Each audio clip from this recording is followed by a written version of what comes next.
Hello and welcome to this video brought to you by Atoza. My name is Garth. This is the second of 3 tutorials in this series that focus on the airway. In our first Airway video, we discussed airway assessment, planning, and preparation for our management. In this video, we're going to look at the practical aspects of airway management, focusing mostly on the technical skills. Let's kick off by looking at the various airway techniques that we as anesthetists have the challenge of mastering. I like to divide airway skills into those that are essential airway skills and then advanced airway skills. Essential airway skills are skills that any doctor administering an anesthetic needs to be competent in. They include bag mask ventilation, either using a one-hand technique where you hold the mask with one hand, or mask ventilation with a two-hand technique where you have an assistant bagging or ventilating the patient. And then we can also do a two-hand mask ventilation technique where the anesthetic machine is ventilating the patient. Then the use of an oropharyngeal airway or a nasopharyngeal airway is also an essential airway skill. And then essential airway skills include the use of a supraglottic airway, and then laryngoscopy and endotracheal intubation.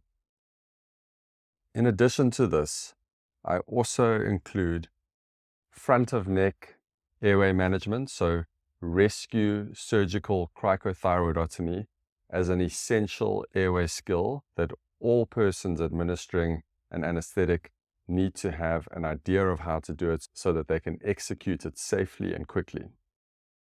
So those are the essential airway skills. Now let's look at some of the advanced airway skills.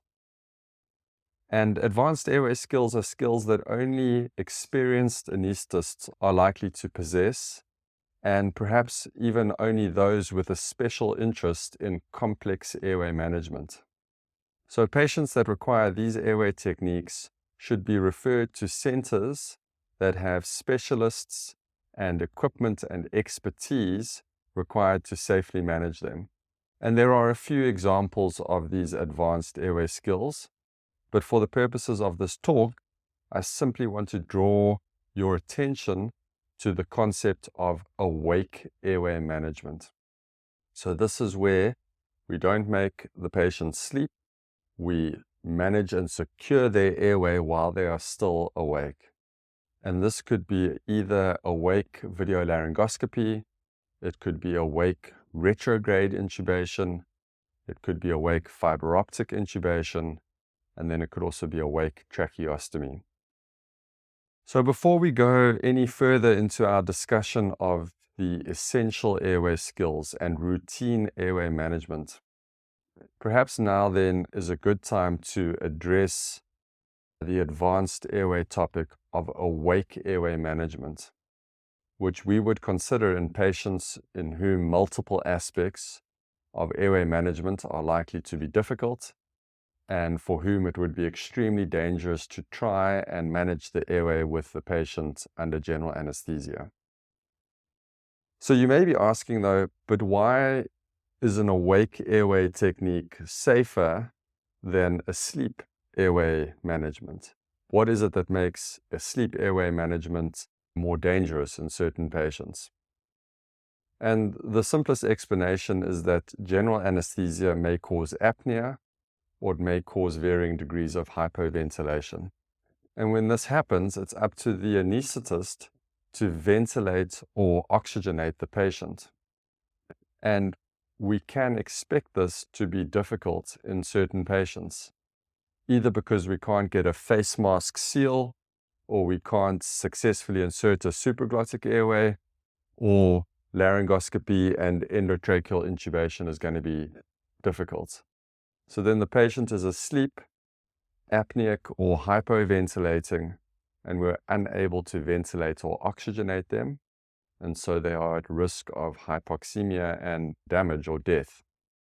So then you may be thinking, well, if the problem with being asleep is apnea or hypoventilation, Well, then what about asleep airway techniques where the patient continues to breathe spontaneously? And these are described techniques for managing certain difficult airways, where one can do a gas induction and keep the patient breathing spontaneously while we manage the airway, or one can do a gentle propofol induction, again aiming for spontaneous ventilation while we manage the airway. But there are complexities in that too. So general anesthesia can reduce airway muscle tone, we know that. And so an airway which is patent with the patient awake and breathing spontaneously may become compromised when the patient is asleep, and that can lead to complete or partial airway obstruction, and then the patient is likely to become hypoxemic as well. And there are other concerns around this technique too, which are probably beyond the scope of this talk, but just for completeness sake, specifically in a gas induction with the patient breathing spontaneously, if the patient then does have partial obstruction or complete obstruction, because it's a gas induction and patients wake up from gas induction by exhaling the gas, if there is no longer any airflow, that volatile or gas that's in the patient is going to stay there. They're not going to wake up. So their state of unconsciousness and reduced airway tone and obstruction is going to persist. That might be one of the reasons why certain people in this situation would do a propofol spontaneous breathing airway technique. But again, there are major safety concerns in this approach, and it would only be done by people that are very experienced in this type of airway management. So the take-home message with this is that at some point, airway management under anesthesia is going to be deemed too risky for the patient, and then we have to do an awake airway technique. So the patient is awake, they are still breathing spontaneously at a normal minute ventilation, they are not hypoventilating, and they have their normal airway tone because they are awake, so they're not predisposed to airway collapse because of loss of muscle tone in the airway. So that's some really good theory to understand, but as I say, it is beyond the scope of expertise of the learning anesthetist, and it also leaves the learning anesthetist with this question: when should an awake airway technique be performed? How do I know when this airway is going to be too difficult for me to manage in an asleep patient, and when do I do this totally different approach of awake airway management? And for me as a trainee or learning anesthetist, this question would sometimes loom over me. I could see that an airway may be challenging, but was it too challenging for me? Would I be okay? Or should I call my senior into the hospital to come and help me? And I didn't want to embark on an asleep technique, and then I have a failed airway and I get myself into serious trouble. So what is the teaching on this? Well, my understanding of the teaching is that to manage an airway with someone asleep, one needs to have at least 2 airway management options available to you. So this can be either easy bag mask ventilation, easy supraglottic airway insertion and ventilation, easy laryngoscopy and intubation, or an easy front of neck access. So one needs to have at least 2 of those options available before we even consider an asleep airway technique. If they're all difficult or only one of them is likely to be easy, well then one really needs to consider an awake airway technique. So based on my experience and my understanding now, I would modify this rule slightly, and I would place extra emphasis on considering how easy intubation is going to be, specifically in patients that are at high risk for vomiting, regurgitation, and aspiration. For example, a patient with bowel obstruction. Because if we fail to intubate these patients and we are left mask ventilating them or ventilating them through a supraglottic airway, then if they do vomit and aspirate, and their trachea and respiratory tree now has acid and particulate matter in it, how are we going to manage that situation when we know we can't intubate them? We've tried to intubate them, we failed, they've now vomited and aspirated, and now we're left with the same difficult intubation, except now there's a whole lot of contaminants in the airway. And that's going to put us in a very dangerous position. This is different from the patient who unexpectedly regurgitates or vomits and aspirates, and then we're able to intubate that patient. And when we intubate them, we can pass a soft suction catheter down the tube and we can suck out some of that particulate matter. We can irrigate down the tube and suck out more of that washed irrigation fluid. And then if you have the facilities available, you can put a fiber optic bronchoscope down the endotracheal tube and you can actually do bronchoscopic lavage of the airways. But that all requires that we're able to intubate the patient. So in patients that are high risk for vomiting, regurgitation, and aspiration, I put even more emphasis on the intubation component of airway management. Okay, so we've got to ask ourselves these questions. Can I mask ventilate? Can I use a supraglottic airway? Can I intubate? And will I be able to do a front of neck rescue airway? And we want at least 2 options. So let's go through some examples here of cases that I've been involved in. So let's say for the first case, we have a gentleman coming for a procedure and he's got a big bushy beard and he's got a very prominent nose, but he's skinny and he's got easy access to the front of his neck and his mouth opening is good and he's a Mallampati score of 1.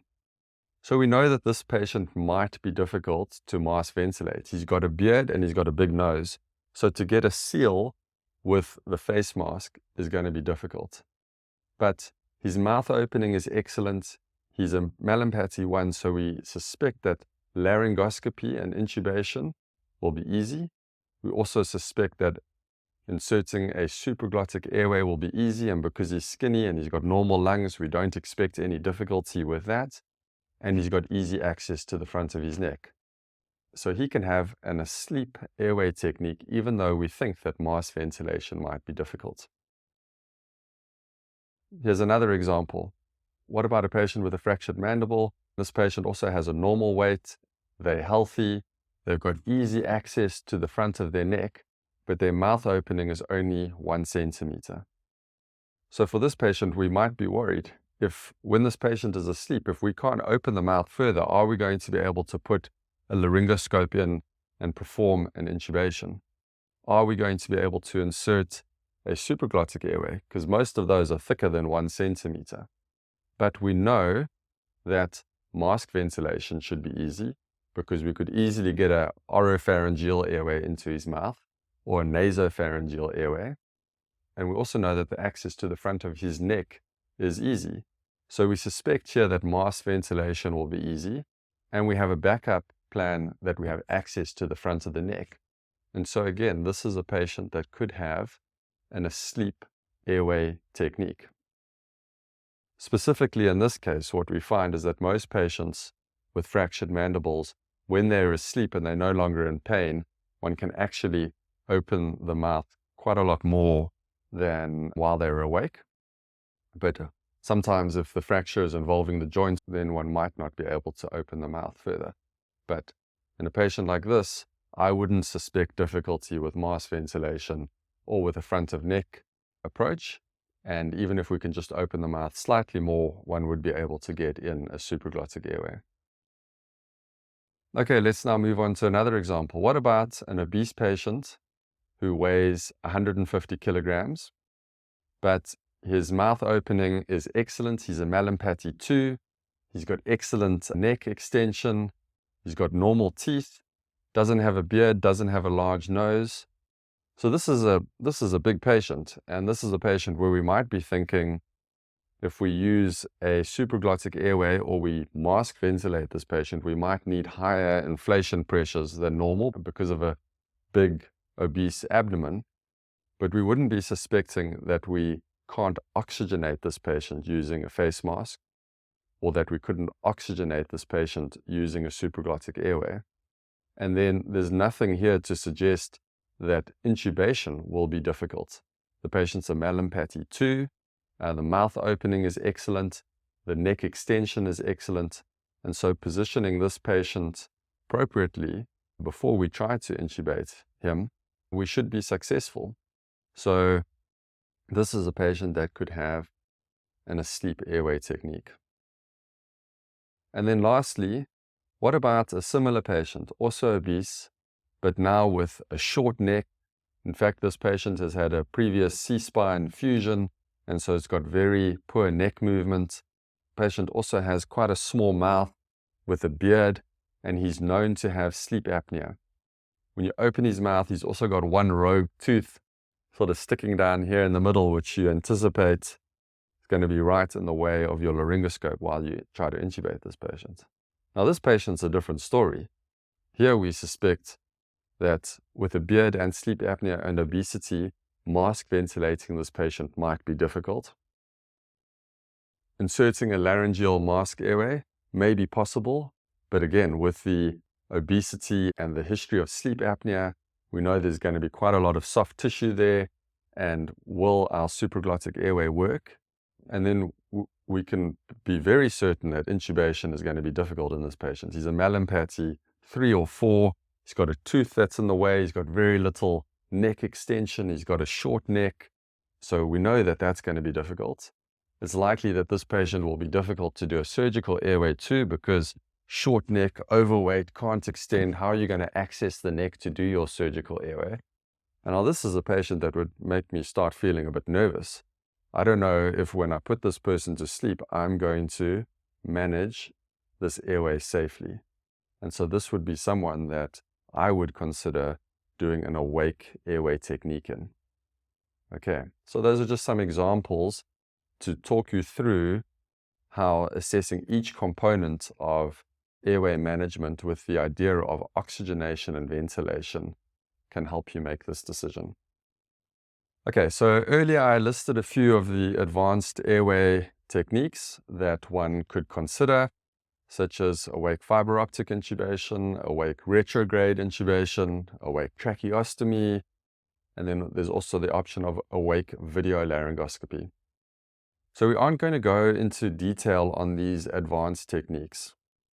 For me, in this video series, the point I want to emphasize is to be able to identify when an advanced airway technique is required and to call for help or to refer the patient, not to at an introductory or training level to now try to master advanced airway techniques. We first need to master the essential airway techniques. But at the very end, I will explain to you how I use video laryngoscopy in my practice, and I will include how I use awake video laryngoscopy to sometimes help me in my assessment of a patient's airway or to actually formally manage a patient's airway. And I include this just because I think as video laryngoscopes become more available, they're obviously going to be far more available than intubating flexible bronchoscopes, which are only going to be available in certain centers. And I think awake video laryngoscopy has the potential to become an airway technique that can really be used in resource-limited settings, but again, by people that are experienced and competent and confident in its use. So I'll include that at the end just for interest. Take-home message.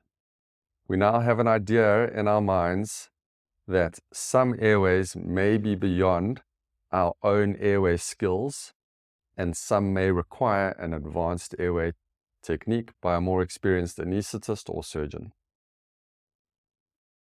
Let's now get back into discussing the practical aspects of airway management, looking at the essential airway skills.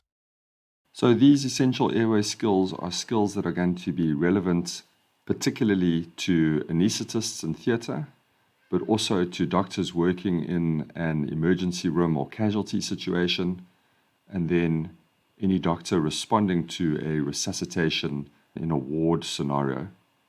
They would also be relevant to doctors working in an intensive care scenario.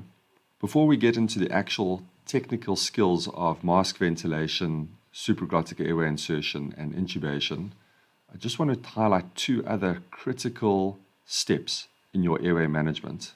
That is, firstly, patient positioning, and you'll see that I repeatedly bring this up throughout these airway talks on getting the patient into an optimal position to manage their airway. And then the next critical step is the pre-oxygenation process for the patient. And this will apply whether you are in a casualty situation, in an intensive care situation, or in theatre. We need to pre-oxygenate our patients where possible to give us time to safely manage their airways.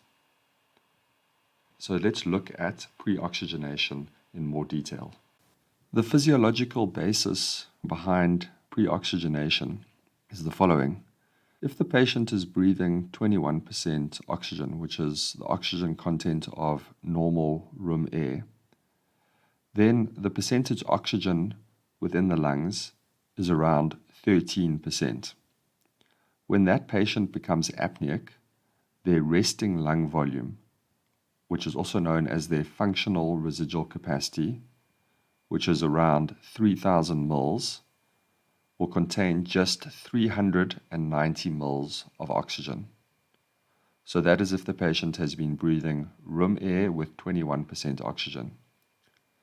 If we pre-oxygenate the same patient using 95% oxygen, either via an ambubag or via the circle system and a face mask in theatre, and we aim to target an oxygen concentration in the lungs of 90%, and we'll talk just now how to achieve that target of 90%, then when that patient becomes apneic, their resting lung volume or functional residual capacity of 3,000 mils will contain up to 2,700 mils of oxygen. That is a massive difference in the amount of oxygen in the lungs.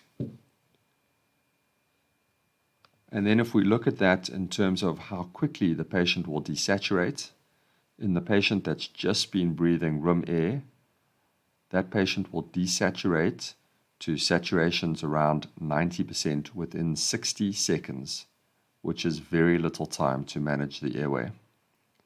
In the patient that's been adequately pre-oxygenated, the saturations will stay above 90% for up to 8 minutes. That is a massive difference.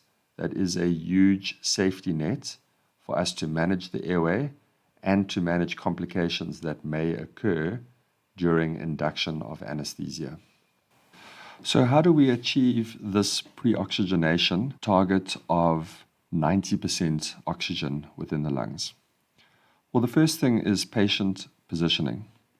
There are certain patients, especially those with raised intra-abdominal pressure, such as pregnant patients or patients with obesity, that might need to be pre-oxygenated in a slightly head-up position so that their intra-abdominal pressure doesn't push up on the diaphragm and cause atelectasis or lung collapse. We then want to try to avoid sedation during the pre-oxygenation process, and I talk about this in detail in the talk on intravenous induction agents. We want our patients awake and cooperative so that they can breathe normally and fill their lungs with oxygen. We then want to use a high inspired oxygen concentration. So if we're using an ambubag to pre-oxygenate, that will be delivering 100% oxygen. But if we're in theatre using the circle system and face mask, we want to set our inspired oxygen concentration at 95%. And very briefly, the theory behind this is that we do still want some nitrogen in the inspired air to prevent absorption atelectasis, and that is slightly beyond the level of the learning anesthetist. So the take-home message is pre-oxygenate with either 100% oxygen or with 95% oxygen. We then need to allow enough time for the pre-oxygenation process to occur, which depending on the patient could be anywhere from 3 to 5 minutes. The application of PEEP can also help the pre-oxygenation process. We know that in patients over the age of 40, and especially those with raised intra-abdominal pressure, when they lie in the supine position, they already start to have alveolar collapse. And so the application of PEEP of 10 to 15 centimeters of water on the APRV valve can help to prevent this alveolar collapse during the pre-oxygenation process. In cooperative patients, we can ask them to take vital capacity breaths to speed up the pre-oxygenation process. A vital capacity breath is a breath from maximal exhalation to maximal inhalation. And if the patient takes 4 or 5 vital capacity breaths, one can achieve adequate pre-oxygenation. Later on in this talk, we'll talk about using nasal prong oxygen as a form of apneic oxygenation, and the addition of nasal prongs during pre-oxygenation can certainly help the pre-oxygenation process. And then, irrespective of which techniques we're using to pre-oxygenate the patient, we want to monitor the end tidal oxygen concentration. That is the oxygen concentration that the patient is exhaling. And we use that as a surrogate marker of the alveolar concentration, of what's actually happening in the lungs. And we want to ideally target an end tidal, so an exhaled oxygen concentration of 90%. And then we know that we have adequately pre-oxygenated this patient, and we're going to have the longest benefit and safety from that oxygen that's possible. So that is how we optimize pre-oxygenation, and we'll go into that again in the talks on ventilation. Just following on from this, on this slide, you can see I've included the oxygen hemoglobin dissociation curve. And what you can see from the green arrow is that at oxygen saturations of around 90%, we are now on the steep part of the oxygen hemoglobin dissociation curve, and the saturations here can drop extremely rapidly, and it won't be long before we see profoundly low saturations followed by bradycardia and possibly cardiac arrest. So this is what we're trying to prevent with pre-oxygenation. We're trying to buy time to safely and adequately manage the airway, to maintain oxygenation, and to keep the patient safe.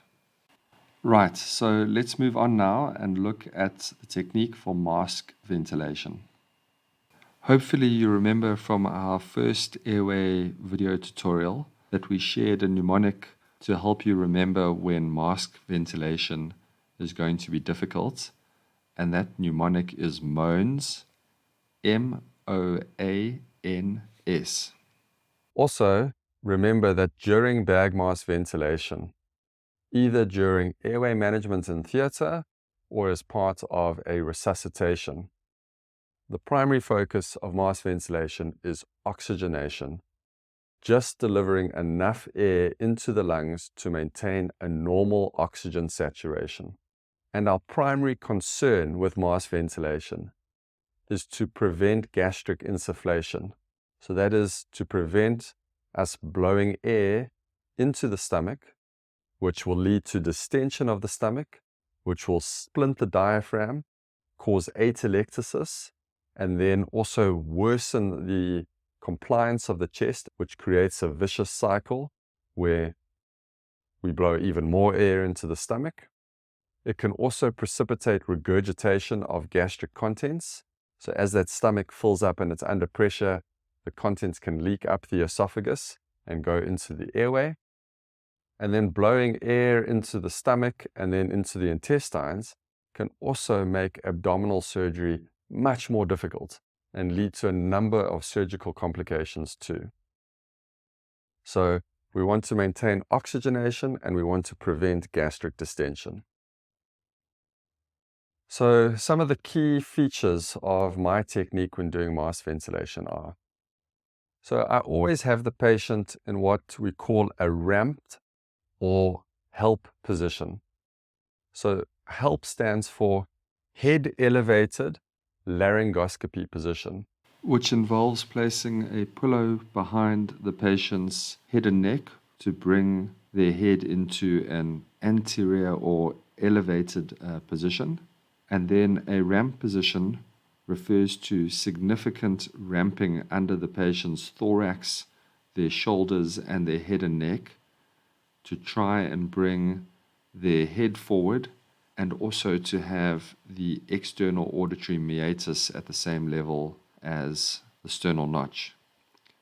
And these positions are undoubtedly the best positions for all aspects of airway management, including bag mask ventilation, insertion of a supraglottic airway, laryngoscopy and intubation, and then also performing a front of neck airway.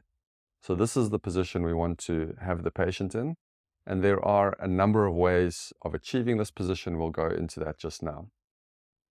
So we want the patient adequately positioned. We then also want to pre-oxygenate the patient adequately. And then we give our intravenous drugs and they start drifting off to sleep. At this point, I'm holding the face mask on the patient lightly, but firmly enough to have a seal. But I don't want to be holding the face mask so tightly that the patient feels claustrophobic or they feel discomfort from having the face mask there. So I'm just holding it lightly. But as the patient goes off to sleep, I now change how I hold the mask, and I want to hold it in the proper ventilation hold.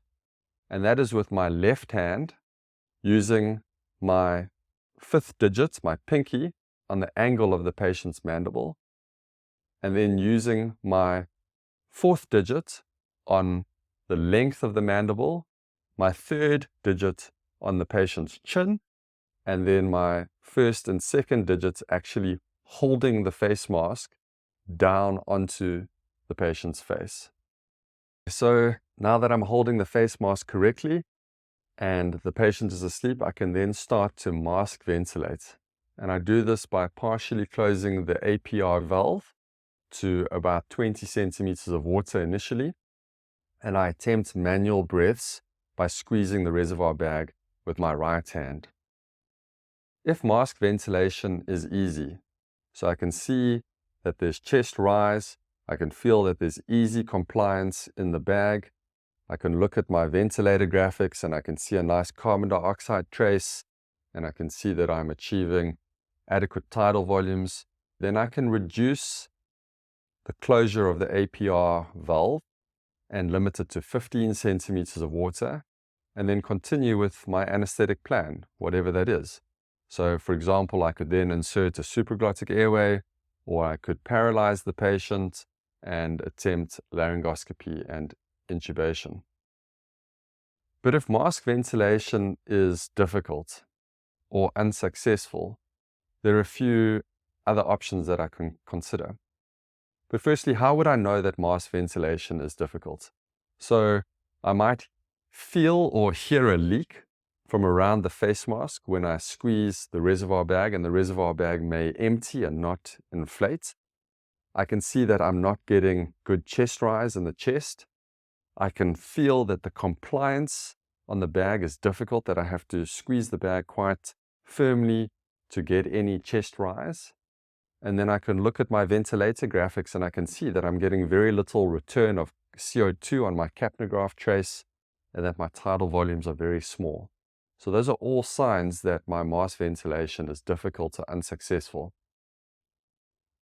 And then things that I would consider, there's a few options. So with my left hand, I want to make sure that I'm performing the airway maneuvers of a chin lift and a jaw thrust, but I might want to be a little bit more forceful in those maneuvers. Make sure that I really am lifting the chin and thrusting the mandible forward. I could then at this point also insert an aid, such as an oropharyngeal airway, into the mouth behind the tongue, and that will create a conduit for airflow and bypass some of the resistance of the mouth. Or I could insert a nasopharyngeal airway, so a tube going down the back of the nose into the hypopharynx. Again, that's a conduit for airflow. Another option is that I could change to a two-hand mask ventilation technique. So In this case, I use both my left hand and my right hand in the same position with my pinkies on the angle of the mandible, with my fourth digits on the mandible itself, with my middle digits on the chin, and then my fingers holding down the face mask. And now I can get a much better chin lift and jaw thrust and hold that mask down tightly. So I can perform the mask holding technique much better. But now my hands are occupied here, so I have to get my assistant to squeeze the bag. And while they're doing that, I'm going to have to watch my assistant. How easy is it for them to squeeze the bag? Am I getting the chest rise that I'm wanting to? Because I don't have access to that information now about compliance. The assistant has the feel. But at least we can see, okay, now we're getting air in and out of the chest, and my technique is working. I can also look at the monitors on the anesthetic machine. I should now have a better capnograph trace. I should be getting better tidal volumes. And now we're in a much better position. We're able to ventilate or oxygenate this patient nicely. If my assistant isn't comfortable in squeezing the bag or ventilating via the bag, I can then actually turn on the anesthetic machine. So I can turn on a volume-controlled ventilation mode, adjust the volume to around 4 mL per kilogram, and then the machine will ventilate the patient while I'm holding the mask with a two-hand technique. And then I can watch and see what are the peak airway pressures, what are the tidal volumes that we're getting, what is the shape of the capnograph waveform. Okay, so those are some steps that I can take to improve the effectiveness of my mask ventilation. But what happens if mask ventilation is still not successful in spite of these maneuvers? Well, then I need to progress to inserting a supraglottic airway, or to go down the pathway of laryngoscopy and intubation. We will go into more detail on that when we talk about the vortex model for airway management a little bit later. Okay, so just some extra pointers here on mask ventilation. Firstly, you have to have an adequate depth of anesthesia while you're trying to mask ventilate. If the patient is too light, they can still have a clenched jaw, they can still have some spontaneous breathing efforts, they will be more likely to have laryngospasm and a whole host of other issues. So a light patient is often a contributor to difficulty in mask ventilation or high airway pressures while we are mask ventilating. You'll see in my other talks that I bring this point up a few times about being in a gray zone or no man's land with respect to depth of anesthesia. And specifically in the talk on intravenous induction agents, you'll hear that I really put emphasis on giving enough induction agent that the patient is adequately asleep, that their airway reflexes are blunted, that their muscle tone is relaxed. And so I give what I would consider fairly generous doses of propofol to get the patient deep. And then I have a very low threshold for using ephedrine boluses, either immediately after my induction of anesthesia or during my induction of anesthesia, if I'm worried about hypotension. You'll also see during my talks that if I'm struggling with mask ventilation or with inserting a supraglottic airway, I have a low threshold for paralyzing the patient and changing to an intubated airway technique. Because what I want to do is regain control of the situation, secure my airway, and be out of the no man's land and the danger zone. So that's the first tip. The next tip is to make sure that when you're holding the mask, that the tips of your fingers are on the actual bone of the mandible and not on the soft tissue under the mandible. It's very easy to actually have the bone sort of on your middle phalanges and not realize that the tips of your finger and where you're putting the most of your pressure is actually on the soft tissue under the mouth. And if you have pressure on the soft tissue, you can actually be pushing the tongue upwards in the mouth and then be worsening the flow of air, be worsening your compliance, your oxygenation, and your ventilation. So just be cognizant of that. Just think, where can I feel the actual pressure of the mandible? It must be on the tips of your finger. And then also the other thing is pushing on the soft tissues here can cause quite significant bruising of the skin afterwards. And I've seen that in airways where I've struggled. Afterwards, I look at the patient in the recovery room and I can see my fingerprints on their neck here, and that's not a good thing. So focus on having the tips of your fingers on the bone. And if I'm going to insert a conduit to help my mask ventilation, I prefer to use oropharyngeal airways in this situation because they cause less trauma when you insert them in the asleep patient like this, and there's less chance of bleeding. If you insert a nasopharyngeal airway in this patient, I often find there's some resistance. There's quite a lot more manipulation that's needed to get that nasopharyngeal airway to go in nicely. And if the turbinates are big or there's big adenoids, you're going to cause bleeding, and you're then going to be in a situation where mask ventilation is difficult and there's blood in the airway, which I don't want. So at induction, I tend to prefer oropharyngeal airways. It's totally different at emergence or extubation, where I definitely prefer nasopharyngeal airways, but these are inserted in a different scenario. So I tend to insert them prophylactically. So while the patient is still asleep, I'll inject some vasoconstrictor drops into the nose. I'll then lubricate this device, and I'll slowly twist it and gently manipulate it so that it can get through into the back of the airway. And the benefits here are that it's not as irritating to the patient as an oropharyngeal airway when they wake up. And also, if the patient bites down, they're not going to break their teeth. Whereas if you have an oropharyngeal airway and the patient is waking up and they bite down, they can easily break their incisors. And that's happened to me on one occasion. Patient woke up coughing and bucking, really irritated from the endotracheal tube, bit down, and had a number of cavities in their top and bottom incisors. And there were 5 or 6 broken teeth in the airway at the end of all of that. So I don't use oropharyngeal airways while I'm waking patients up. And then the last tip here is just around what pressure to use while you're mask ventilating these patients. So you may be wondering, well, if I'm struggling, shouldn't I close the APR valve further to more than 20 centimeters of water? Why don't I close it to 50 centimeters or 70 centimeters of water? And the answer to this is yes, you can do it, and no, you shouldn't do it. So mask ventilation with pressures of more than 20 centimeters of water are going to significantly increase your chances of blowing air into the stomach and all the complications that come from that. And you can make a bad situation worse. You might be able to get a few breaths in, but you can really end up in trouble. But that said, when you're struggling, increasing the inflation pressures transiently can help you in your management steps. And I sometimes do increase those inflation pressures on the APR valve. So for example, if I close the APR valve completely, so that means I can generate a pressure of 70 centimeters of water. And I try to give, holding the best position, I try to give a breath, and it's rock hard. There's no chest rise, there's no air movement, and there's no leak. In my mind, that paints a different picture. I'm thinking here, there's full obstruction. Is this perhaps a laryngospasm? Because I know with a tight laryngospasm, I'm going to have full obstruction. Is there perhaps a foreign body blocking the airway? Or is this airway that difficult that I can't even get any air into the lungs with a pressure of 70?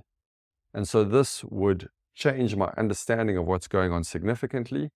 And in this scenario, I would probably give a muscle relaxant, because I think it's most likely that it's going to be a laryngospasm that's happening. But what I wouldn't do is try to forcefully give a number of breaths at a pressure of 70 centimeters of water, because that's definitely going to get me into trouble. Okay, so that's one example.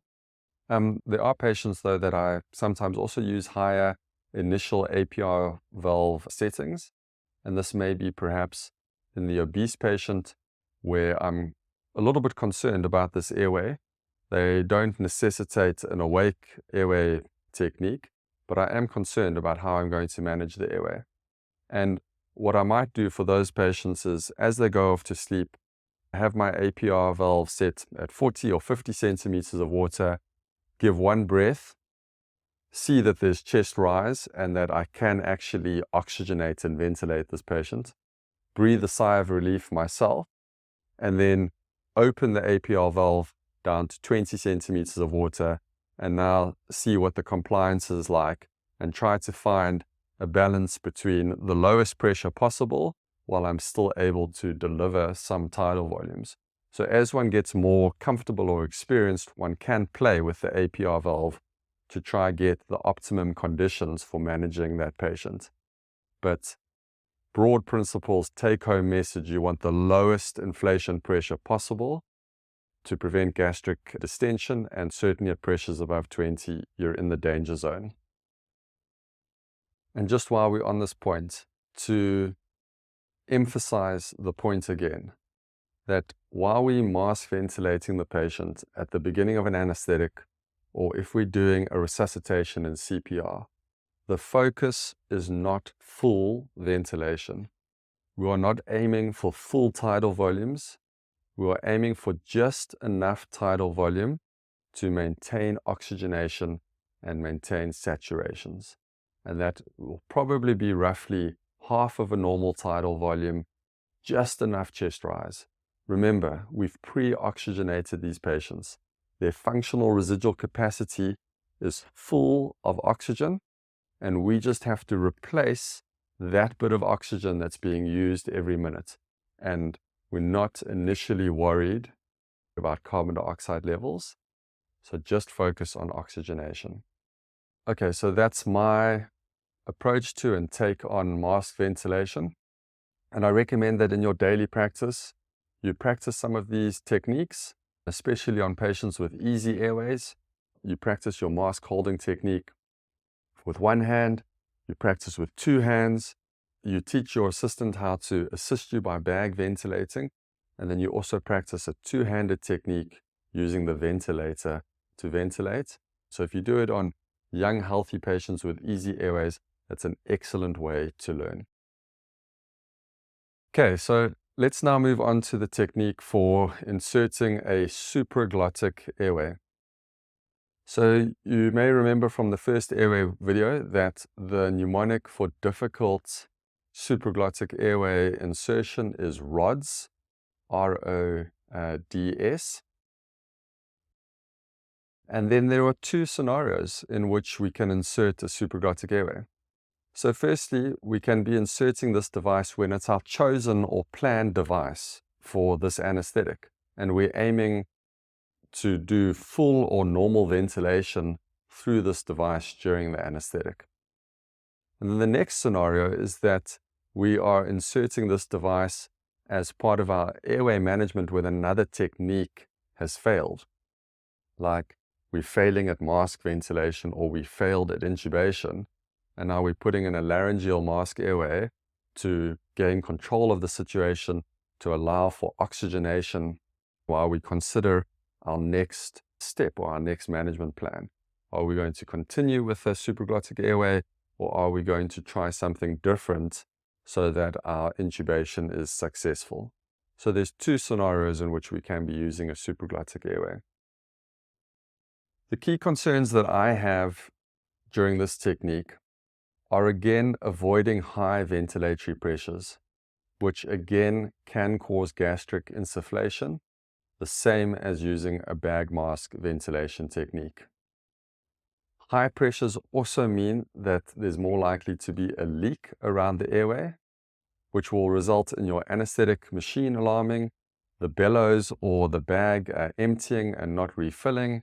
It will necessitate the use of high fresh gas flow rates, and if you've got volatile in that gas, there'll be contamination of the theater with a lot of volatile gas. And so we don't want high airway pressures when we're using supraglottic airways. And then the other key concern here is to avoid airway trauma.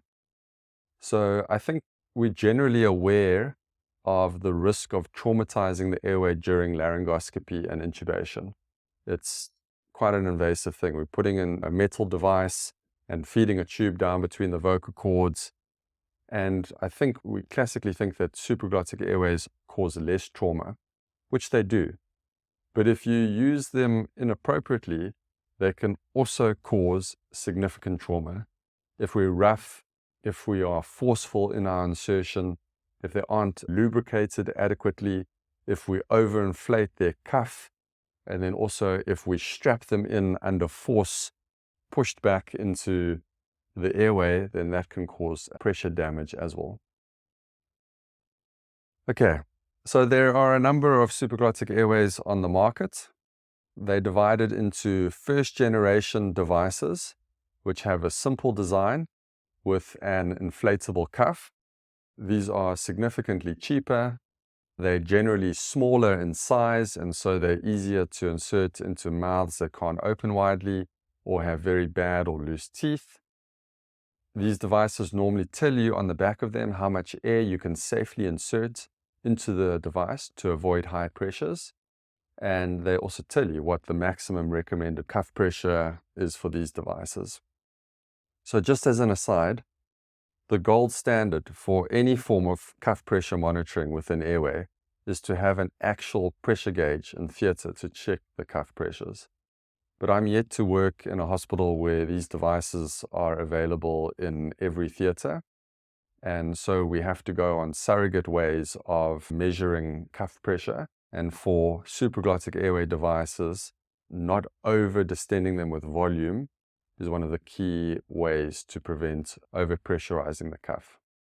So in terms of insertion of the first generation supraglottic airway devices, you can insert them fully deflated, or you can insert them partially inflated, or you can insert them fully inflated. And I've heard of various preferences and various justifications for any of these techniques. What I do in my practice is I insert them partially inflated. So I will attach my syringe, I'll deflate them completely. I'll look at the device, and if it says that it can take up to 40 mils of air, I will put 20 mils of air into that device. So now it's half inflated, partially inflated, and I'll insert the device like that. And I do that because it's less likely to fold over itself during insertion, but at the same time, it's not too bulky while I'm inserting it. And so I'm hoping that it's less likely to cause trauma and that it's easier for me to get it down into the hypopharynx. So that's what I do. Then once the device is in place, so now it's slid down posteriorly behind the tongue, I then let go of the device completely, so I'm not holding it in place, and I see if it moves or if it pops out, and then I insert another 10 or 20 or 30 mils of air into the cuff, so that now I know that the device is inflated adequately in the hypopharynx. And again, I'm not holding it in place, so I can see that if it moves or pops out when I do that, then there's something wrong. Maybe I've overinflated it or it wasn't in the right position. After that, I then attach the breathing circuit and I attempt to manually ventilate the patient. So I always do manual breaths first with the bag so that I can watch for chest rise. I can feel the compliance of the chest while I'm squeezing the bag, and I've got enough experience now that I have a good feel for that. And then I can watch the shape and pattern on the capnograph. Once I'm happy with all of those, I can turn on the ventilator and let the ventilator ventilate that patient. If I'm struggling with a leak or with high airway pressures, or perhaps my capnograph has got an upsloping, very abnormal pattern, then what I do is I disconnect the breathing circuit and I tend to, jiggle the LMA a bit. I'll pull it back 4 or 5 centimeters and then push it in those 4 or 5 centimeters again. And what I'm hoping to do is, if the LMA is folded over on itself, or if it's slightly malpositioned, those little movements will help it now to sit nicely over the epiglottics and the larynx, and then I can retest it by trying to ventilate with the bag. And normally I find then I get a much better sit and a better seal, and it works better. One may also have to change how we've inflated the cuff. So we may have to inflate up to the maximum volume. Bearing in mind, I remember how much I've already put in, so I could add some more air into the cuff and see if that makes a difference. Or perhaps if I am already towards the maximal volume, I can deflate it a little bit and see if that makes a difference too. If in doubt, I take it out. I suction down the airway because there's often now a bit of secretions and some blood there. Suction down the airway, mask ventilate for a period. and then can reattempt my insertion. So I insert these first generation devices partially inflated. A different situation would be in cases where patients have significantly reduced mouth opening and I'm wanting to use a supraglottic airway. And then I think the first generation devices, because they tend to be smaller or less bulky, they offer an advantage here. Then I deflate it completely, so it's the least bulky it can be, and then try and insert it through the reduced mouth opening and use the device like that, inflating it again when it's down in the hypopharynx. Okay, so that's the first generation devices. The second generation supraglottic airways are now probably the gold standard and should probably be used in most cases. They have the added benefits of a bite block and a port for gastric tube insertion. They are, however, significantly more expensive. So 2 examples that I have access to in my practice that I use frequently are an Airway Supreme by Teleflex, and this is a curved supraglottic airway device. It also has an inflatable cuff with a bulb for inflating it, but then it has a port for suctioning and it's got a bite block. And when we insert it into the airway, one of the unique features of it is that it has this curved shape. And then another option that I have access to is the iGel. And this is a device that doesn't have an inflatable cuff. You choose the device based on the patient's weight. So this is a size 4 iGel, and it says it's appropriate in patients between 50 and 90 kilograms. And what it does is, as it warms up in the patient's airway, the shape can mold and adjust a little bit, and so you can get a better seal. It also has a bite block, and then it's also got a port for suctioning down the airway or for inserting a gastric tube. So these are second generation devices. And the iGel for me is the device that I recommend training anesthetists to use in a rescue situation where you're now inserting a supraglottic airway device because your other means of oxygenation or ventilation are failing, because it has the least number of variables. You don't have to inflate or change anything. You choose a size, you insert it. If it works, that's great. If it doesn't work, you can maybe pull it out a little bit, push it in a little bit, or you can choose a different size device, but you're not worried about the cuff pressure, about whether the cuff is over or underinflated, and whether the cuff is folded over itself. So it is a very simple device to use while still having the benefits of the bite block and the suction port. And then specifically for when I'm using the iGel, again, once I've inserted it, I let go of it completely. I want to see that the device stays in that position. I don't want to start attaching things and then be holding the device in under pressure. If the device pops out, I know that's not great because it's not going to work, but I want to see that it's not actually sitting appropriately and adequately. So I insert it, I then let go with both my hands, check that it's in the right position, and then I can connect the breathing circuit and I can attempt to bag ventilate the patient. When I strap these devices in, again, I make sure that I don't strap them tightly across the face and really wedge it into the mouth, because it can cause pressure necrosis on the mucosa of the airway, and we don't want that. So I strap them lightly so that they aren't going to fall out during the case, but not tightly that they're being held in under pressure. I don't want to do an anesthetic like that. I would rather change my airway approach and have something that isn't strapped in tightly and have that worry that it's pushing on the back of the pharynx and causing pressure ischemic necrosis. And then just another thing specific to the iGel, as I said, one of the features of the iGel is that as it warms up, it can change its shape. So there's a little bit of feel here when I insert it. If it isn't working perfectly, my pressures are a little bit high, or the shape of my capnograph is a little bit up slanting, like there's some obstruction, but I am generally able to ventilate and oxygenate. have to be a little bit patient, because as it warms up and changes its position and its shape a little bit, it might sit better and I might have a better seal. So just have to be a little bit patient there, not rush to take it out straight away. If you are ventilating okay and you're definitely oxygenating okay, well then just give it a little bit of time and it might work better. Okay, so that's some of the detail on the first generation and the second generation supraglottic airway devices. Let's now cover some more practical aspects of my insertion techniques.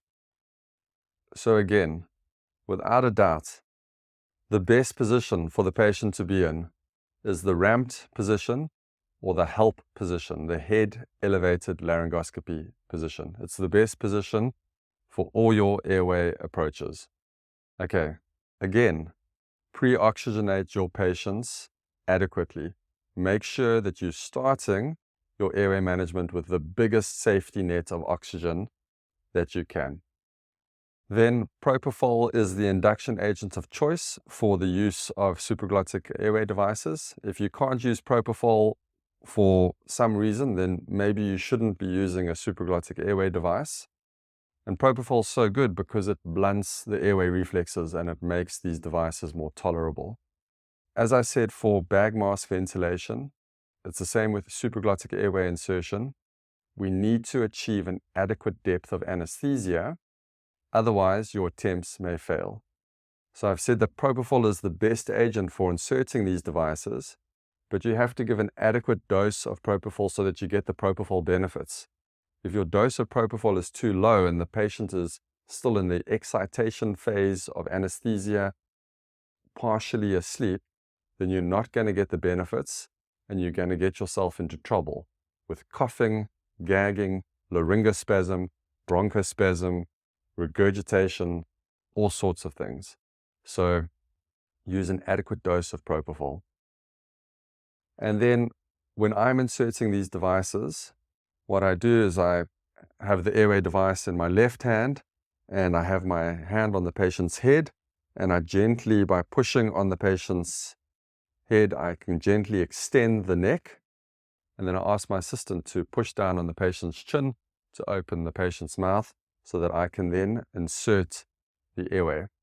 And while I'm sliding the device into the mouth, I don't just do that blindly, where I sort of push down and hope it goes into the right place. I lean over the patient's mouth and I actually look to make sure that the device is sliding between the patient's tongue and their hard palate. So often when patients go to sleep under anesthesia, the tongue falls backwards against the hard palate. And if you insert the device blindly into the mouth, you're actually going to go under the tongue into the floor of the mouth and you're going to cause trauma there. You have to watch and try to slide it initially upwards between the tongue and the hard palate, and then it will push the tongue down and forwards. Again, as I'm inserting the device, I'm watching the patient's anatomy closely. I'm looking at the lips first. Is there any trauma or cuts or abrasions on the lips? I'm looking at the teeth. I would have assessed these already as part of my airway assessment, but I'm watching them closely. Which are the teeth that I'm worried about, that I have to be gentle so that I don't damage the teeth, but also so that the teeth don't cut the cuff on my supraglottic airway. Then, as I said, I have to watch the tongue and make sure that I go between the tongue and the hard palate. I then watch the device slide posteriorly behind the tongue and then into the hypopharynx. So this is a point where a supraglottic airway can often get stuck, that you can get sort of into the pharynx, but to get it to now slide down into the hypopharynx can be difficult, especially in patients that are light and still have some airway tone. And what I can do in this situation is I can do a two-handed approach where I hold the mandible just like I would hold it if I was doing mask ventilating, but actually lift the chin and do a jaw thrust, and that will create more space at the back of the pharynx. And then I can ask my assistant to gently push in the supraglottic airway.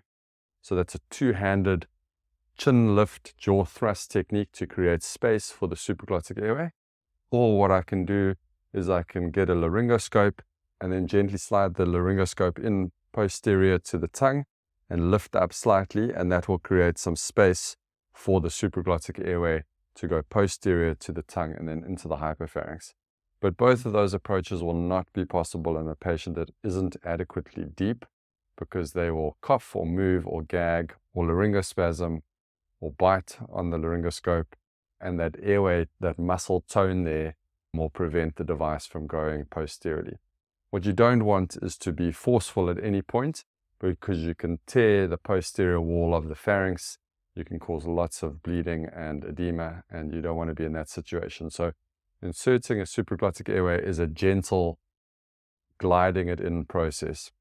Okay, and then once the device is in situ, or I think it's in an appropriate position, I can then attempt ventilation using initially the bag and closing the APR valve. The first step is to check that there is, in fact, some ventilation. So just to start with, is there some chest rise? Okay, yes, there's a start. I'm able to get some air in and out of the chest. I'm able to maintain oxygenation. Or no, there's no chest movement. Something has gone wrong here, and we need to make some serious changes in our position of the device.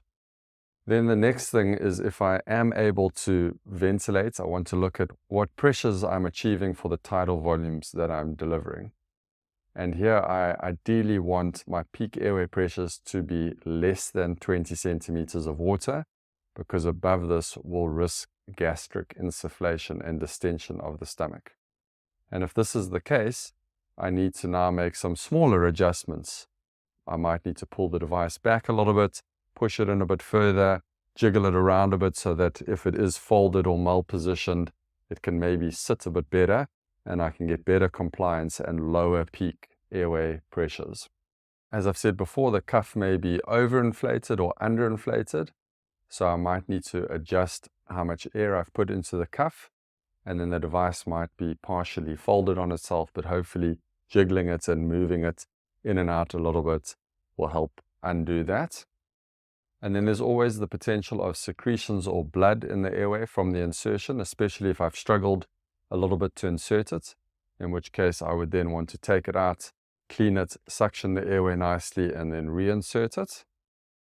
And we always have to have in the back of our mind other causes of high airway pressures, which could be laryngospasm, bronchospasm, secretions down the trachea and into the airways, spontaneous breathing efforts from the patient. There's a whole lot of causes of high airway pressures, so we need to think about that too. What I found in my experience with supraglottic airways is the capnograph can give me a lot of information too, and poorly seated devices with some obstruction often have an upsloping expiratory phase on the capnograph that looks quite similar to bronchospasm. And then that lets me know that the device isn't seated properly and that there's some obstruction to airway flow, and that's what's causing my leak or my high airway pressures, which is different from a situation where your capnograph is a beautiful rectangular waveform and trace, but the airway pressures are 25 or 29. And in that situation, there's something else going on. And normally I see that in patients where I'm using an LMA for a quick case in an overweight patient or with central obesity, and my airway pressures are a bit high, not because the device isn't seated properly, but because that is what that patient's compliance is. Either their actual lung or parenchymal compliance, or their compliance because of their obesity, the shape of their chest. So if you'll remember from our description in the first video, poor compliance is one of the limiting factors in the use of supraglottic airways, because poor compliance will lead to higher inflation pressures, will lead to leak, gastric distension, and all of those problems. So once I'm happy that the device is working, I can then strap it in position lightly. And again, just to emphasize, you don't want to strap the devices in under pressure, because they will cause pressure damage to the mucosa of the pharynx. Okay, so in the event of complete failure to insert the supraglottic airway, or you can get it in, but it's just not in a functional position, you've got a leak, the pressures are not good, then you need to return to mask ventilation, to reestablish control of the situation, to reoxygenate the patient, to give you time to suck out any secretions or blood from the airway, and then you need to think about what your next step is going to be. And you need to change something. If you are going to try reinsert a supraglottic airway, you need to change something before your next attempt. So you might want to change the position of the patient. You may want to change the depth of anesthesia. You may want to change the type of device that you're using, and then you could also change the size of the device, but you need to do something differently. Or the other option is that you proceed down the intubation pathway. And I have quite a low threshold for doing that. I don't like to be in a situation where I'm repeatedly trying to insert a supraglottic airway.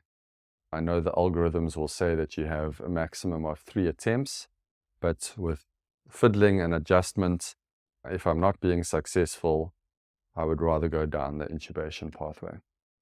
So you may be wondering, well, what about the use of paralysis to aid the insertion of a supraglottic airway?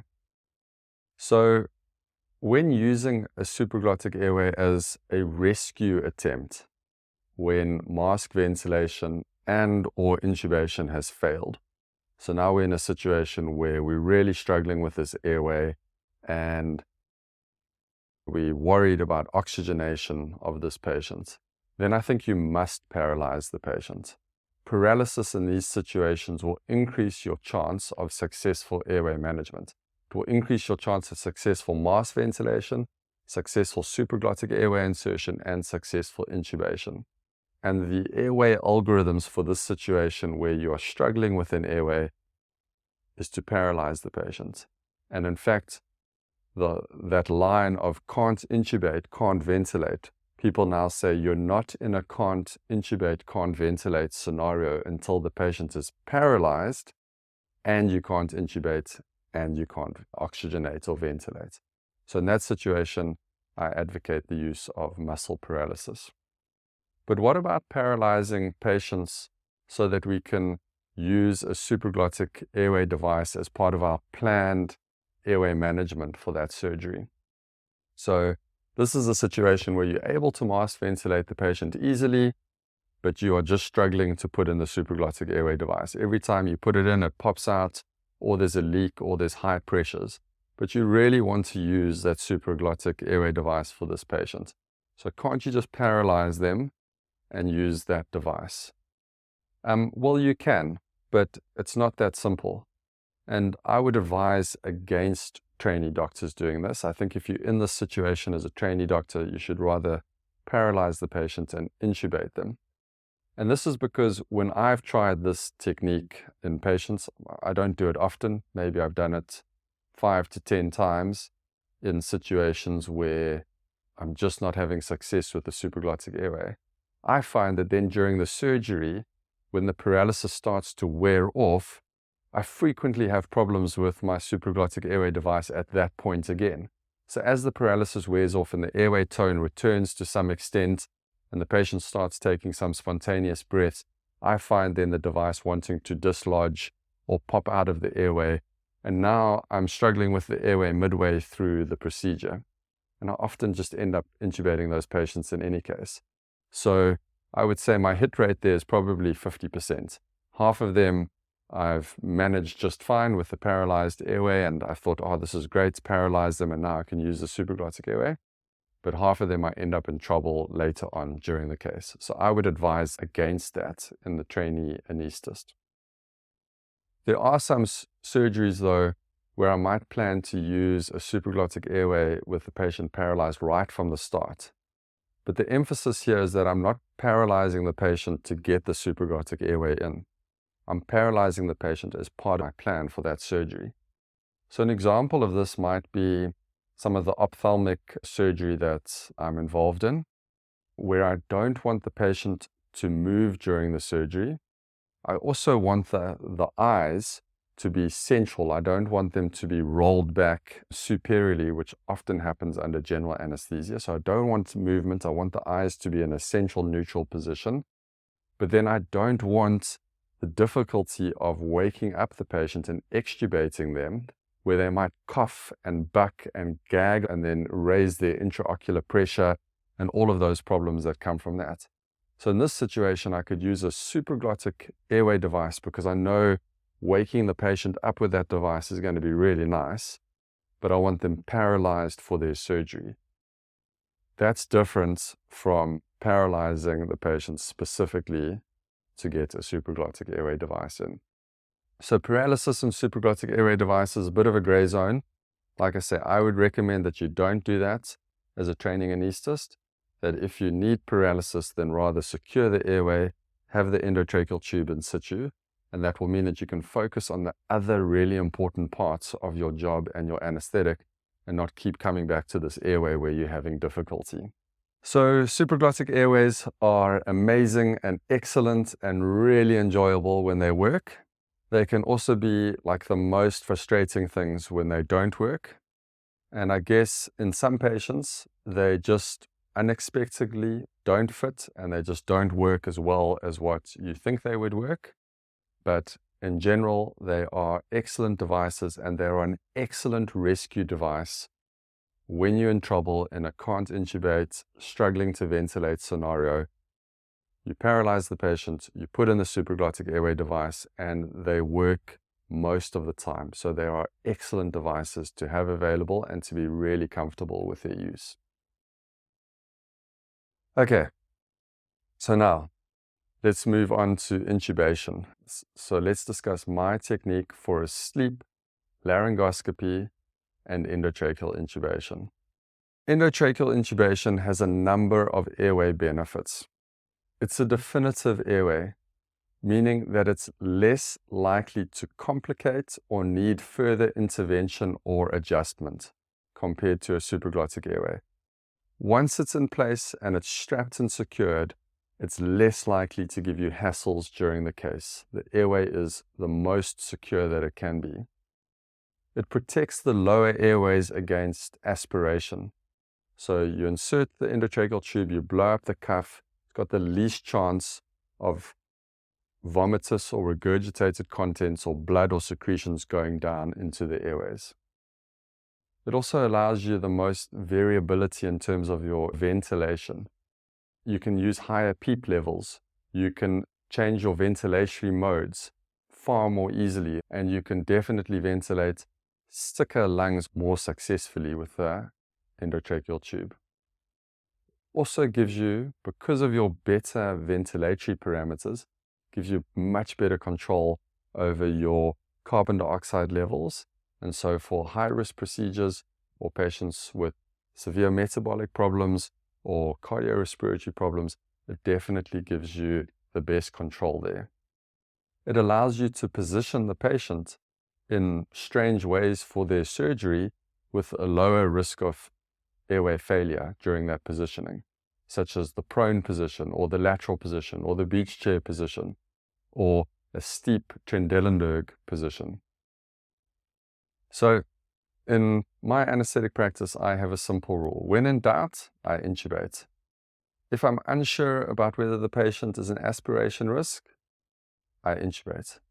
If I'm unsure about how cardiovascularly stable the patient is or how they're going to handle my anesthetic from a cardiovascular point of view, I intubate. If I'm unsure about the length of the surgery or the physiological response from the surgery or how much blood loss there's going to be, I intubate. If I'm on call and I'm tired because it's been a long shift and it's been hectic, I intubate. And I do this so that the airway is secured, so that I have the safest airway possible, and it's one less thing for me to worry about or focus on, and I can focus on the multiple other aspects of being an anesthetist, knowing that the airway is okay. So let's go through some tips or steps in my laryngoscopy and intubation technique. Once again, I absolutely insist on optimal patient positioning in a ramped position or a help position prior to laryngoscopy. It gives the best laryngoscopy views because it creates the straightest passage from the mouth to the larynx. It aids with mask ventilation, it aids with supraglottic airway insertion, with laryngoscopy, and it also creates the easiest access to the front of the neck for either cricoid pressure, for backwards, upwards, rightward pressure, which we'll talk about just now, where you can externally manipulate the larynx to improve your view during laryngoscopy. And then that's obviously also the best position to do a surgical airway if you need to. And there are a few ways that I can achieve this position, this ramped position clinically. So if I have access to a lot of pillows, which in a number of scenarios sounds totally unplausible and unbelievable, pillows are something that tend to be quite hard to find in certain hospitals. But if I have access to 3 pillows, then I can place 1 pillow under the upper thorax and shoulders of the patient, so the thorax and the shoulders are forward. And then I can put 2 pillows under the head and neck of the patient. And that will mean that the whole neck and head and chin is brought forward by this staggered 1 pillow and then 2 pillows and the patient lying like that. If I only have access to 1 pillow, which in a number of circumstances is really the reality, then what I do is instead of having it sideways under the patient's shoulders, I place it longitudinally under the patient and I have it folded so that under the shoulders there's just a single pillow and then folded over double behind the head and the neck. And then that will also bring the head and neck forward into this position. While I do that movement, I just think of the other names for the help position. It's also called sniffing the morning air. So you wake up in the morning and you lift your chin forward like this and you sniff the morning air. And then the other way it's been explained is if you have, poured yourself a glass of water and you've overfilled the glass, and now you want to come and sip from the glass while it's still on the counter so that you don't spill it. And then that's the other position. Okay, that's just an aside. So that's patient positioning. I then recommend that you adjust the height of the table so that you are in a comfortable position. If the table has been too low, it's been proven, scientifically proven, to worsen your chance of successfully intubating the patient. So have the table at the right height. Then again, pre-oxygenate the patient before you give any sedation. Start with the biggest safety net possible. Have that functional residual capacity full of oxygen. You would then induce anesthesia intravenously and administer a muscle relaxant, and then you would proceed to laryngoscopy. So then just to break from the technical aspects quickly, this whole thing about when to give the muscle relaxant when you're doing laryngoscopy and intubation. The classic teaching I had when I was training was that one should delay administering the muscle relaxant or paralysis until you've confirmed that you can mask ventilate. So you give the induction drug, the patient goes to sleep, you check that you can mask ventilate or mask oxygenate. When you're happy that you're going to be able to manage the airway from that point of view, then you can paralyze the patient, continue mask ventilating, wait for the paralysis to work, and then perform laryngoscopy and intubation. And the rationale behind this was that if you're in a situation where now you can't mask ventilate, well then at least the patient isn't paralyzed. And if you continue to struggle with that airway, well then hopefully the patient will wake up or start breathing spontaneously, and then the patient won't become hypoxemic and suffer harm. So don't paralyze the patient until you're comfortable that you can oxygenate the patient. But there's a few problems with that. So firstly, if you're giving other drugs as part of your induction process, so you'll see in some of my videos, I talk about how I give co-induction agents, midazolam and synthetic opioids at the start of the anesthetic. If I'm giving those drugs with propofol, well then my period of hypoventilation or apnea might be so long that the patient isn't going to start breathing spontaneously. And if I can't mask ventilate, they're going to become hypoxemic, whether I've given the muscle relaxant or not. So that's one significant problem. Secondly, all our airway approaches in the asleep patient are easier if the patient is paralyzed and the airway tone is completely relaxed and there's no chance of reflexes such as laryngospasm or gagging or coughing. So mask ventilation is easier, supraglottic airway insertion is easier, and intubation is easier in the paralyzed patient. We know that. So paralysis makes airway management easier. And then thirdly, as I said just now, in the can't intubate, can't ventilate scenario, paralysis is indicated in the newer guidelines.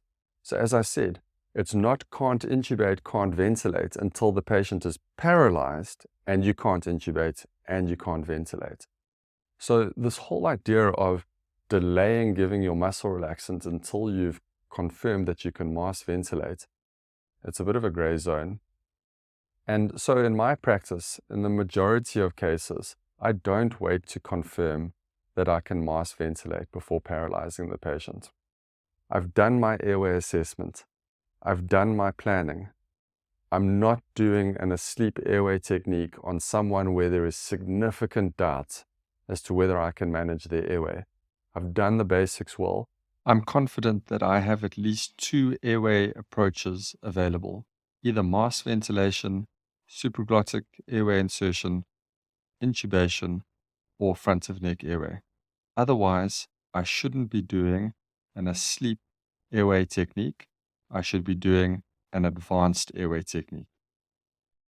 So now back to the actual technical aspects of the intubation technique. So now with the patient asleep and paralyzed, we need to mask ventilate for a period to allow the muscle relaxants enough time to work so that they give us the optimal intubating conditions. And during this time, one can start a volatile anesthetic so that we're mask ventilating with volatile and we're getting volatile drugs in there to maintain our hypnosis during this period. Or one can give a 10 to 20% top-up dose of propofol intravenously just before laryngoscopy. So we want to make sure that the patient is still adequately deep or adequately asleep when we perform laryngoscopy. Right, so laryngoscopy.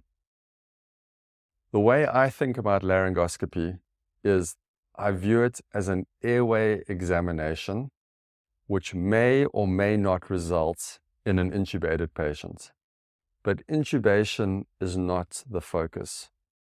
The airway examination and understanding that airway and having a look at that whole airway and knowing what I'm seeing, that is the focus. Because if I do that, then I've got the best chances of intubating the patient. Okay, and I'll explain why I view it like that.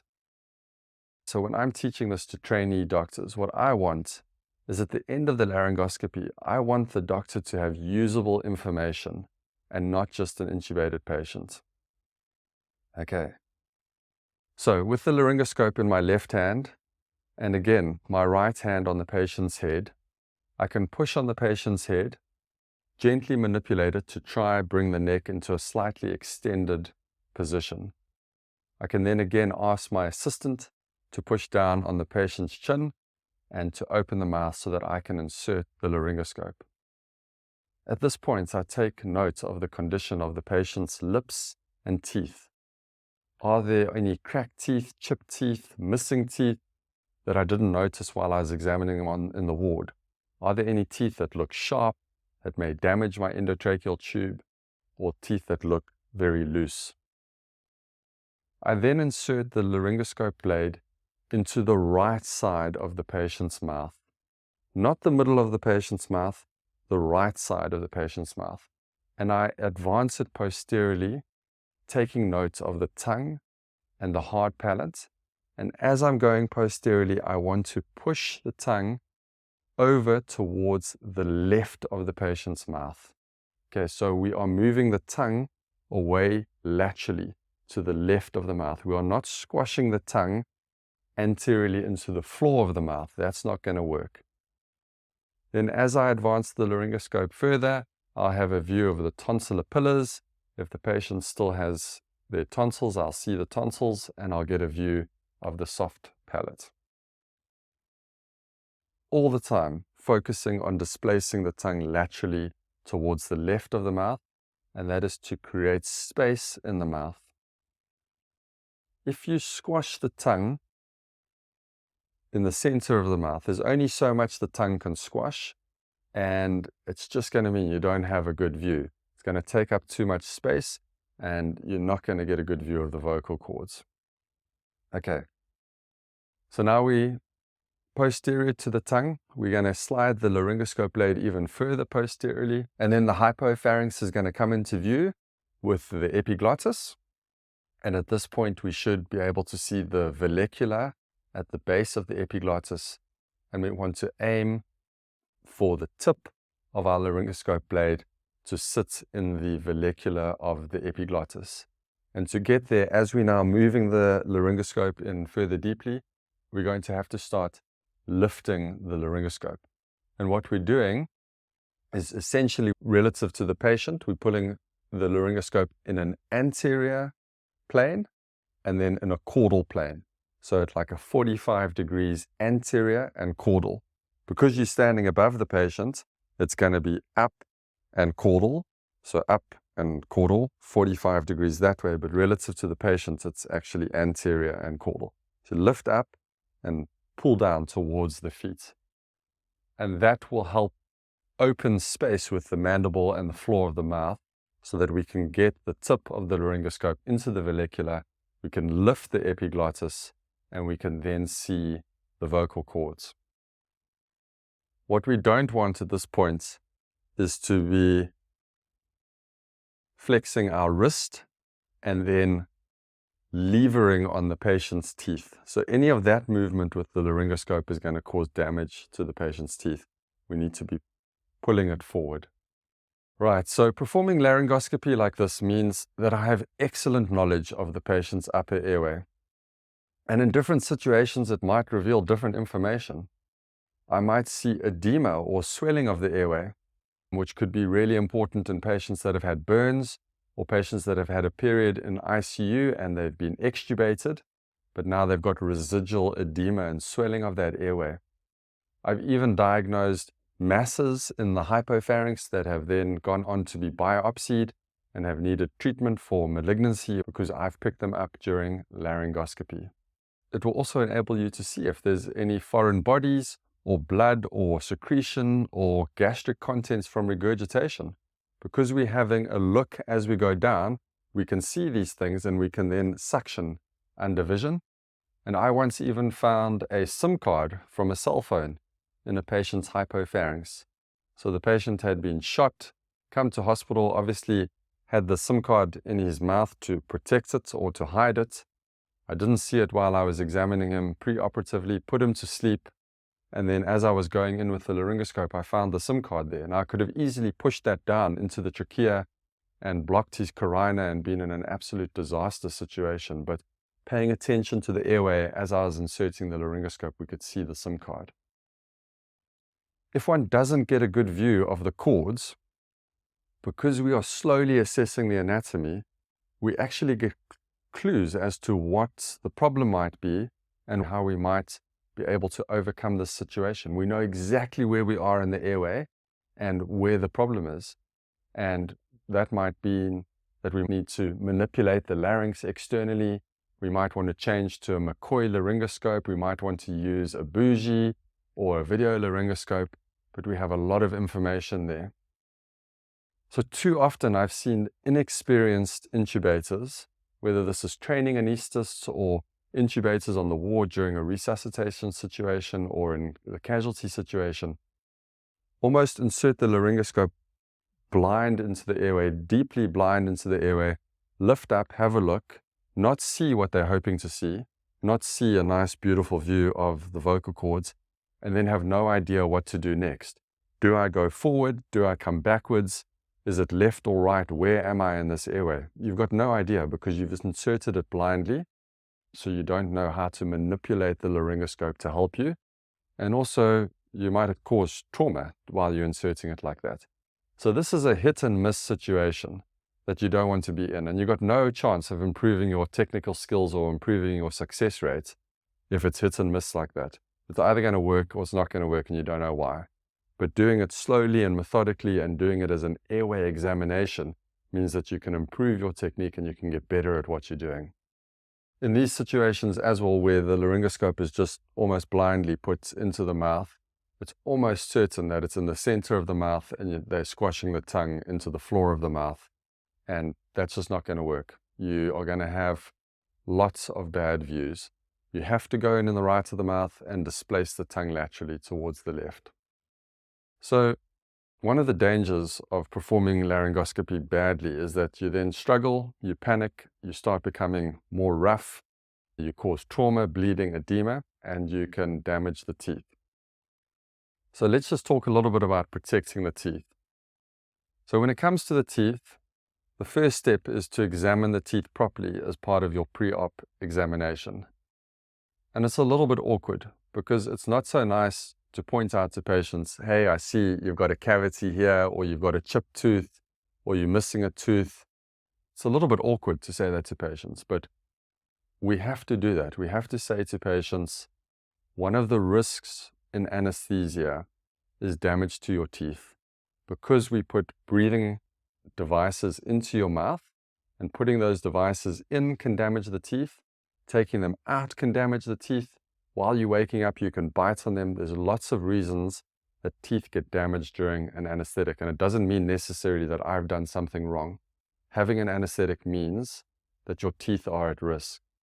In particular, I'm worried about you because I see your teeth here have got some cavities, or they've got some cracks, or you've got a chip there already.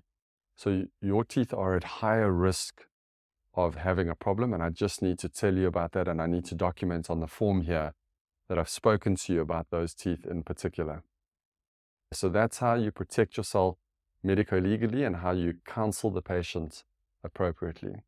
Then, when performing laryngoscopy, you need to have the patient in the ramped or helped position, because that will give you the most space to insert the laryngoscope. If the patient has got a big chest and their chin is like this, and their mouth opening, like my mouth opening in this position, is terrible. But you extend my neck, suddenly my mouth opening is amazing. So if you have someone lying flat on their back with their chin down like this, and you're trying to get a laryngoscope in, your chance of touching the teeth or damaging the teeth is much greater than getting the chin forward, the neck and head forward, getting excellent mouth opening, and then inserting the laryngoscope. And then you need to insert the laryngoscope in the right side of the mouth and displace the tongue laterally, because that's going to give you the best view, and it's going to mean that you're not struggling and you're not levering on the teeth and bending your wrist. Don't bend your wrist. Focus on keeping a strong hand and moving in the elbow and the shoulder. So laryngoscopy isn't a wrist movement. Laryngoscopy is a whole upper limb movement.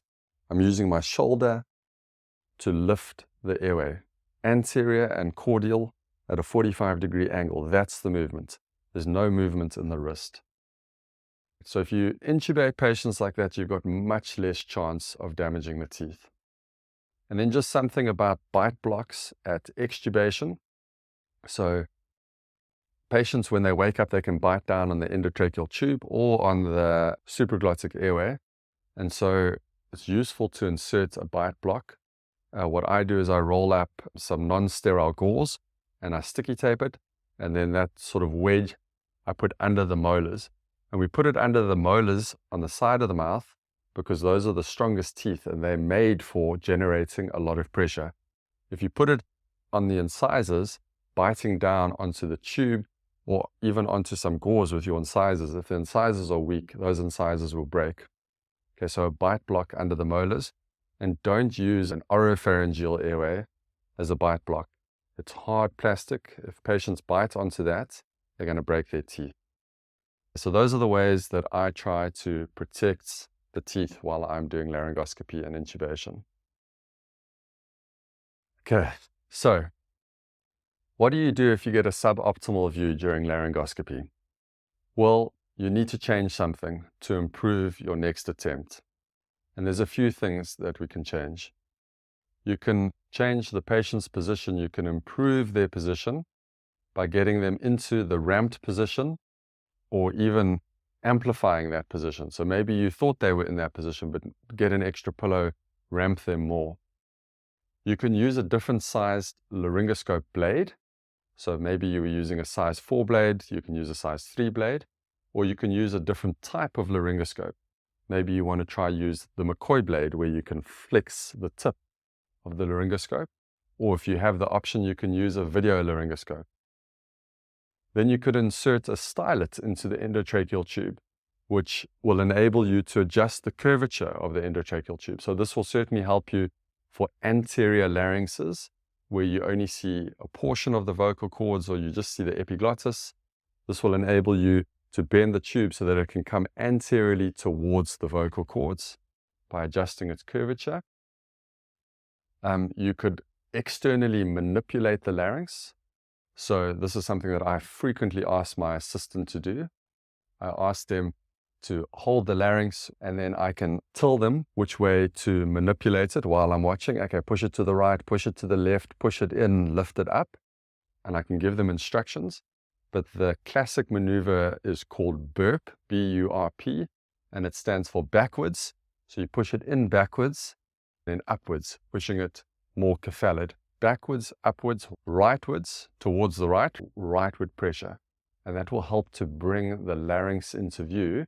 And it could change a grade 3 view where you don't see the vocal cords at all into a grade 2 view where you see part of the vocal cords.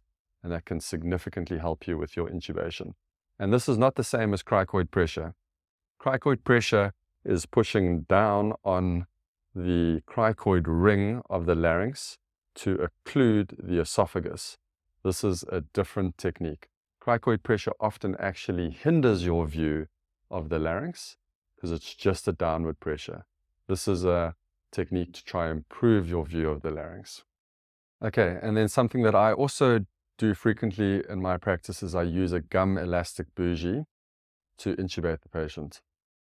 So how I do that is, what happens is I perform laryngoscopy and I see that I'm not going to be able to intubate this patient without a gum elastic bougie. Then I will ask for the bougie, and I normally bend it or coil the last 10 or 15 centimeters. And I give it quite an exaggerated coil so that the end is actually bent much more than what it needs to be. And that's because over the next few seconds, the bougie is going to tend to go back to its original shape. It's going to lose some of that bend. So I overbend it initially and then insert that bougie into the airway down towards the epiglottis and the vocal cords. And then as the bougie unfolds, as it goes back to a more straight position, I can then wait for it to have the right angle and advance that towards the vocal cords, potentially lifting the epiglottis and then going towards the vocal cords. If I have a partial view of the vocal cords, I can then actually see the bougie go through the vocal cords.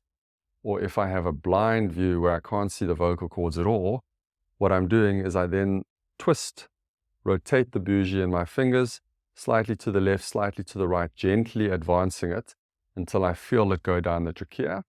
And what I'll feel then is the tip of the bougie rubbing against the rings of the trachea. So you'll feel that little bumps as you go down into the trachea, and then the bougie should be in the right place. I'm very careful not to be forceful with the bougie because you can damage the larynx, you can cause bleeding and edema. And I'm also very careful not to push the bougie in too deep because I don't want it to go all the way down to the carina. If the bougie touches the carina, it's going to cause tachycardia, hypertension, and it can cause bronchospasm. So once I think I'm in the trachea, I only inserted another 5 centimeters. And then one can railroad your endotracheal tube over the bougie into the larynx. So what I do here is I maintain my laryngoscopy, got the bougie in place, maintain my laryngoscopy. My assistant loads the endotracheal tube onto the bougie. I can see it come down into my view. I then hold the endotracheal tube and start advancing it over the bougie into the airway. At that point, the tip of the bougie that's outside the patient will become available for my assistant to hold. So my assistant can now hold the bougie, and I can then, under vision, advance the endotracheal tube over the bougie towards the airway. When the endotracheal tube gets to the larynx, it is often not centrally positioned. It can be anterior or to the side. and it can hook or catch on the larynx. And at that point, you don't want to be forceful because you can dislocate an arytenoid or the cartilage. You can cause trauma or bleeding.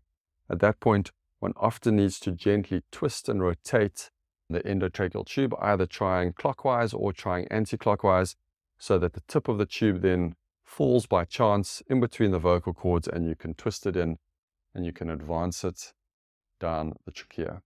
Then again, under vision, the assistant can remove the bougie. So I can say, okay, remove the bougie. I'm going to hold on to the endotracheal tube. The bougie can be pulled out. I'm still watching to make sure that my tube is in the right position. And then I can inflate the cuff.